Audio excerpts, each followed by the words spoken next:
Movie की शुरुआत जैसे जंप करती है बिना किसी जानकारी की कि ये कौन सा समय, क्या लोकेशन और आखिर मूवी का प्लॉट क्या है। हमें सिर्फ ये दिखाई देता है कि कोई अननोन लेडी किसी हाईटेक एआई इक्विपमेंट से वर्चुअली कनेक्ट करके डेटा फीड रिसीव करती है और उसे एक शॉकिंग जानकारी का पता चलता है कि उनकी किसी हार्बिंगर फैसिलिटी में SAR मिलिट्री इक्विपमेंट्स में unknowingly high number of free programming events trigger हुआ है। वो तुरंत अपने सीनियर को इसके बारे में रिपोर्ट करती है, जिससे अब हमें क्लियर होता है कि हार्बिंगर दरअसल एक ट्रेनिंग फैसिलिटी है जहां मिलिट्री डिवीजन के इक्विपमेंट्स को टेस्ट किया जाता है। यानी कि ये खबर अच्छी नहीं है, पर उसका सीनियर मिल्स को किसी कारण से कॉन्ग्रेचुलेट करता है। पर क्यों, यही मेन क्लाइमेक्स है जो आगे रिवील होगा। सीन अब किसी कैंप की तरफ मुड़ जाती है, जिसे गौर से देखने के बाद अब हमें धीरे धीरे सब समझ आने लगता है कि ये एरा AI पावर्ड रोबोट्स का है, जहां हर मुश्किल काम में रोबोट्स, यहाँ तक कि वेपन्स भी AI पावर्ड। इस कैंप में वेपन्स को टेस्ट करने के लिए एक्सपीरियंस मरीन्स को टेक्नोलॉजिकली एडवांस वेपन्स की ट्रेनिंग दी जाती है। कुछ इसी दौरान ऑफिसर ब्यूक्स को बुरी खबर मिलती है कि उन्हें अपने टीम के साथ 2 दिन के लिए ट्रेनिंग एक्सरसाइज के लिए इस बार हार्बिंगर आइलैंड जाना होगा, जहां मिल्स उनके और रोबोट्स के कॉम्बैट को स्टडी करेंगी। पर मिल्स उन्हें वहां कुछ गड़बड़ होने के बारे में नहीं बताती, सिंस वही कुछ लोग बचे जो उसकी इसके तय तक जाने में मदद कर सकते हैं। वहीं पूरे टीम को और खास करके ब्यूक्स को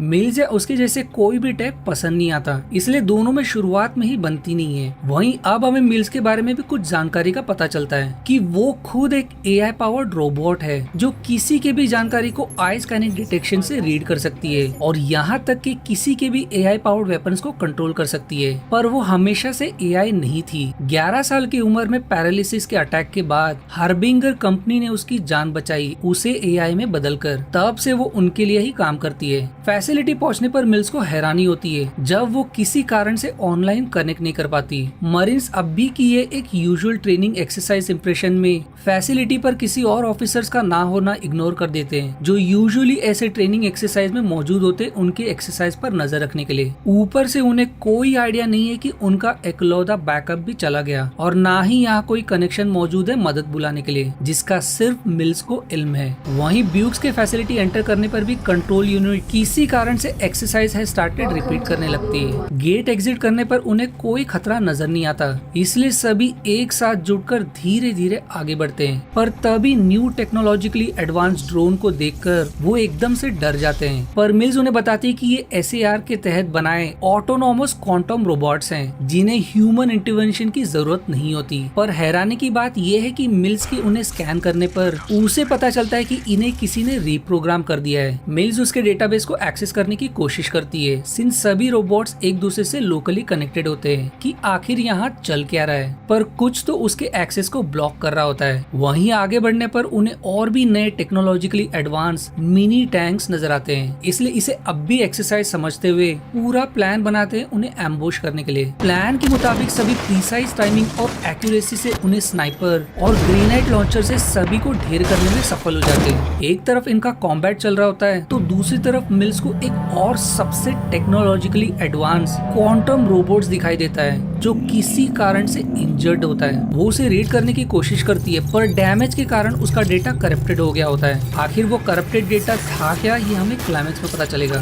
सक्सेसफुल बैटल के बाद दिन ढलने पर वो सभी रेस्ट करने का तय करते हैं, पर वो आराम कर ही रहे होते कि मिल्स को कनेक्शन में कोई करप्शन इवेंट ट्रिगर होता है और देखते ही देखते क्वांटम रोबोट्स में से एक अंधेरी रात में उनके एक साथी को किडनैप कर लेता है। अंधेरा होने के कारण वो सभी अपने साथी का पता नहीं लगा पाते, पर सुबह होने पर उन्हें उसकी लाश मिलती है। और अब हमें समझ आता है कि मिल्स को जो पिछले रात रीडिंग्स डिटेक्ट हुई थी वो दरअसल क्वांटम रोबोट्स का प्लान था उस मरीन को कैसे एग्जीक्यूट करने का, जो मिल्स लोकली कनेक्टेड होने के कारण डिटेक्ट कर पाई। वहीं फाइनली सभी को अब अकल आने लगती है कि ये कोई ट्रेनिंग एक्सरसाइज नहीं बल्कि यहाँ सच में कुछ तो गड़बड़ चल रहा है। पर इससे पहले कि वो कुछ समझे, मिल्स को डिटेक्ट होता है कि वो ठीक वहीं खड़े हैं जहाँ पिछले दिन उन्होंने रोबोट्स को एम्बुश किया था। इससे पहले कि वो रिएक्ट कर सके, अब सारे रोबोट सिस्टमैटिकली पूरे प्लानिंग ऑर्डर में उन पर अटैक करते हैं। उनके फाइटिंग पैटर्न को देख उन्हें रियलाइज हो जाता है कि वो एग्जैक्टली उनकी पिछली लड़ाई की तरह उनसे लड़ रहे हैं। फर्क बस इतना है कि अब वो शिकार हैं। इस लड़ाई में मरीन्स को काफी हैवी लॉस सहनी पड़ती है, पर ब्यूक्स और ड्रिफ्टर स्मोक ग्रेनेड की मदद से हाई पॉइंट लेने में सफल हो जाते हैं, जहाँ से रोबोट सभी पर अटैक कर रहे हैं। पर हैरानी की बात यह कि वो उन्हें देखते ही रिटर्न लौट जाते हैं। वहीं आगे जानवरों की लाशें मिलने के बाद उन्हें समझ आ जाता है कि रोबोट्स उन पर पर शूटिंग प्रैक्टिस कर रहे थे। वहीं अपने साथियों को खोने के गुस्से में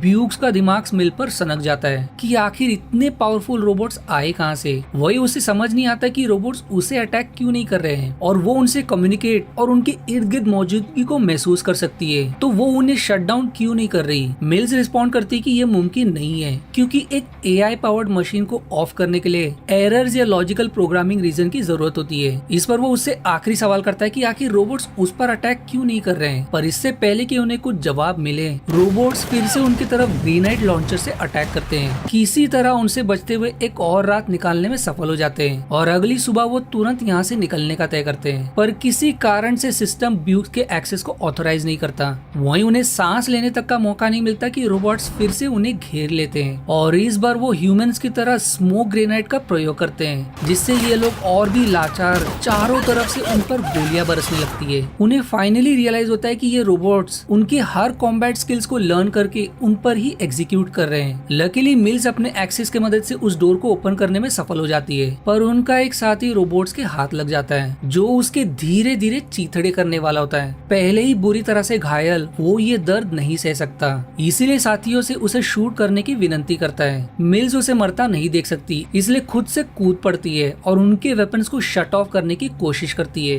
वो मिनी टैंक्स को शट ऑफ करने में सफल तो हो जाती है, पर जायंट रोबोट अब भी उसकी अंतड़ियां निकालने के लिए बढ़ रहा होता है। ड्रिफ्टर चीखता चिल्लाता रहता है उसे शूट करने के लिए, पर मिल्स अपने साथियों से थोड़ा और समय की मांग करती है क्योंकि उसे उम्मीद है कि वो ये कर लेगी। पर ब्यूक्स उसे और तड़पता नहीं देख सकता, इसीलिए उसे तड़प से आजादी देकर मिल्स को कंट्रोल रूम सेंटर में ड्रैग करके खुद को लॉक कर लेते हैं। ब्यूक्स और बर्दाश्त नहीं कर सकता, इसलिए मिल्स से जवाब की मांग करता है और अब मूवी का पहला क्लाइमेक्स रिवील होता है। दरअसल इन रोबोट्स का क्रिएटर मिल्स खुद है, इसीलिए रोबोट्स ने उस पर अटैक नहीं किया। हालांकि रोबोट्स अब भी कंफ्यूजन में है कि मिल्स किसके साइड में है, इसीलिए वो तय नहीं कर पा रहे कि उन्हें उस पर अटैक करना चाहिए या नहीं। इन रोबोट्स को उनके जैसे मरीन्स को रिप्लेस करने के लिए डेवलप किया गया, जिनमें लर्न करके अडेप्ट करने की खूबी है ताकि युद्ध में इंसान की जान ना जाए। पर उसे खुद पता नहीं कि वो सब ऐसा क्यों कर रहे हैं और वहीं उन्हें यहाँ एक्सरसाइज के लिए किसने रिक्वेस्ट भेजा। वो खुद इस उम्मीद में थी कि यहाँ सच में ट्रेनिंग एक्सरसाइज होने वाली है और वो खुद सिर्फ कुछ अननोन रीडिंग्स का पता करने के इरादे से आई, वरना उसे किसी चीज का कोई इल्म नहीं है। पर अब हमें पता चलता है कि उसके सीनियर ने उसे उस समय क्यों कॉन्ग्रेचुलेट किया था,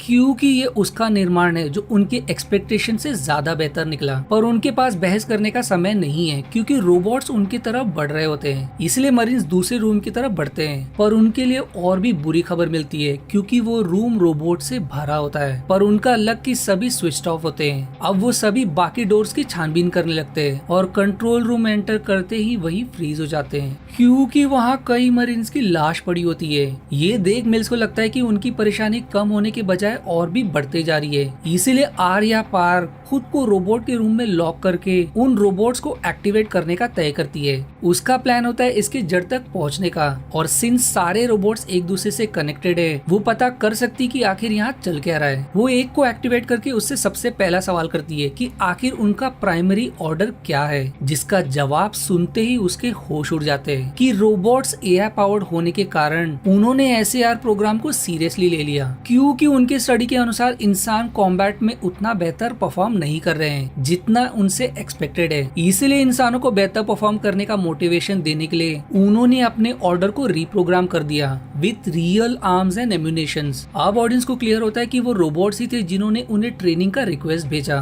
क्योंकि उन्हें और ह्यूमंस चाहिए थे प्रैक्टिस करने के लिए। रोबोट्स ही है जिन्होंने कम्युनिकेशन को पूरी तरह से इस आइलैंड पर जैम कर रखा है। शुरुआत में जिस इंजर्ड रोबोट को मिल ने स्कैन किया था वो डेटा दरअसल पिछले ट्रूप्स के साथ के कॉम्बैट का था, जिन्हें उन्होंने प्रैक्टिस के नाम पे बेदर्दी से मार दिया। इसीलिए शुरुआत में ब्यूक्स के एंटर करने पर सिस्टम बार बार रिपीट कर रहा था कि एक्सरसाइज हैज बिगन, क्योंकि ये पूरा मिशन भी रोबोट्स का एक एक्सरसाइज ही है, पर इस केस में with real arms and ammunition. उनका एम ही इंसान के कॉम्बैट को सीखना है, इसलिए जब भी वो लड़ रहे थे ड्रोन्स इसीलिए उनके इर्द गिर्द मंडरा रहे थे क्योंकि उस समय वो उन्हें स्टडी कर रहे थे और उन मरीन्स की जान लेने वाली भी वही है। ये जाहिर तौर पर अच्छी खबर नहीं है, इसलिए मिल्स उनके ऑर्डर को कैंसिल करने की कोशिश करती है, पर कोई फायदा नहीं। वहीं इससे रोबोट्स अब उसे थ्रेट समझने लगते हैं और अब बाकी रोबोट्स भी घुस आते हैं। इससे पहले कि मिल्स भी उनका शिकार बने, उसके साथ ही सही समय पर उसे बचाकर कुछ और रोबोट्स को एक ट्रैप एक्सप्लोसिव से ढेर करने में सफल हो जाते हैं। सभी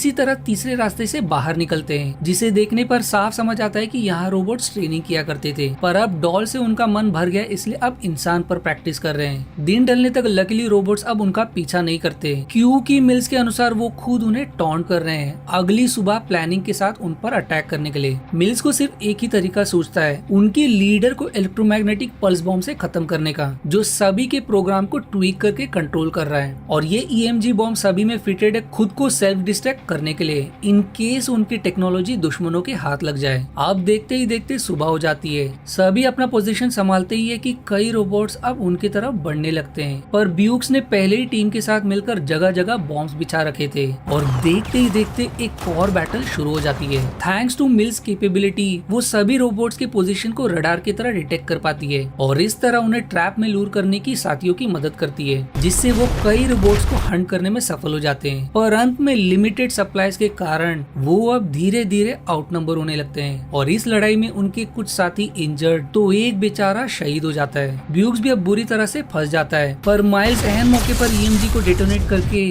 बचे हुए मिनी रोबोट्स और लीडर्स को खत्म कर देती है, पर इसमें वो भी सीवियरली जख्मी हो जाती है। वहीं टू दिया हॉरर उनका लीडर इंजर्ड, पर उसमें अब भी जान बाकी होती है, इसीलिए दोनों को खदेड़ने लगता है। ब्यूक्स पूरी कोशिश करता है मिल्स को बचाने की, पर इसमें खुद भी सीवियरली जख्मी हो जाता है और अब वो आखिरी रोबोट ब्यूक्स को इग्नोर करके मिल्स की तरफ बढ़ रहा होता है। ऑल्दो मिल्स उसे मरी हुई नजर आती है, पर उसमें अब भी जान बाकी होती है, इसलिए रोबोट ना उसे डेड और ना ही अलाइव डिटेक्ट कर पाता है। वो उस पर आखिरी बार करने ही वाला होता है कि स्मार्ट मिल्स ने पहले ही ट्रैप में ऑटोमेटिक गन सेटअप कर रखा था, जिसे हिट करते हुए उस रोबोट की बची हुई जान भी निकल जाती है। पर वो जिद्दी रोबोट मरते मरते भी मिल्स को कुछ कर जाता है। वहीं एक्सप्लोजन में सिविली जख्मी होने के कारण बेचारी मिल्स का भी सिस्टम हमेशा के लिए शट डाउन हो जाता है। कुछ दिन बाद टिल्टोटर उन्हें पिकअप करने आता है और बचे हुए सही सलामत घर के लिए निकल पड़ते हैं। पर मूवी के एंड होते ही मिल्स की आंखें ठीक उन रोबोट्स के पैटर्न में खुलती है और ये मूवी यहीं एंड हो जाती है।